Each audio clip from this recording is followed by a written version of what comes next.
Majelis Ulama Indonesia menyebut vasektomi haram, menyusul pernyataan Gubernur Jawa Barat Deddy Mulyadi yang hendak membuat program vasektomi untuk penerima bantuan sosial.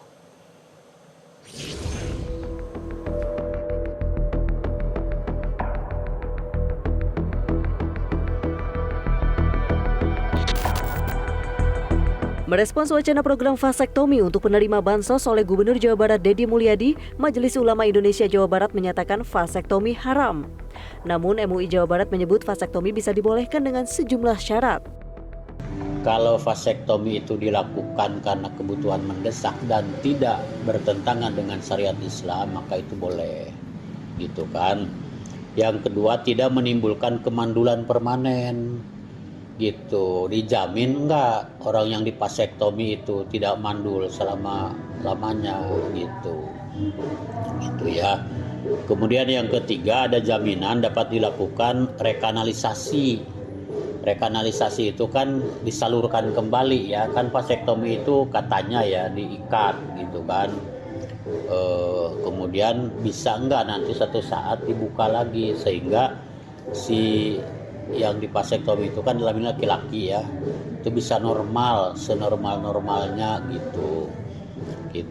Kemudian tidak menimbulkan bahaya mudarat, umpamanya ya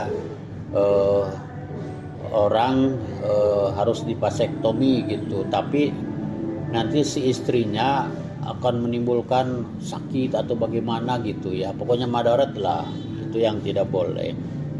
Kemudian terakhir, jadi program vasektomi ini tidak dimasukkan dalam program dan metode kontrasepsi yang dianggap mantap gitu ya. Jadi dianggap yang paling baik, yang paling bagus, sehingga menjadi pilihan utama gitu. Merespons MUI, Gubernur Jawa Barat Deddy Mulyadi menyebut program vasektomi merupakan program pemerintah pusat dan tidak membuat kemandulan. Coba lihat item-item, saya udah baca kok. Artinya tidak saklek gitu loh. Ada itemnya. Nah, tinggal persoalannya adalah kebijakan untuk laki-laki berkeluarga berencana itu adalah kan bukan kebijakan permanen. Misalnya begini, ketika dia hari ini punya anak 2, kemudian nanti jadi kaya, pengen nambah lagi, kan bisa lagi dibuka lagi kemudian bereproduksi lagi. Dan kemudian juga ada yang salah pemahaman.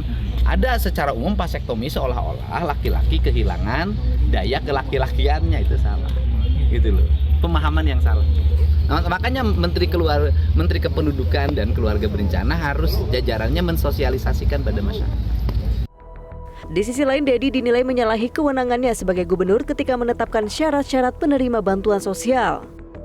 Menurut saya yang pertama ya, Pak KDM ini melangkahi kewenangan beliau sebagai gubernur ya, kalau mau mengatur terkait dengan syarat-syarat bansos. Karena selama ini yang kita tahu, bansos itu kan cenderung merupakan kewenangan pemerintah pusat di bawah Kementerian Sosial.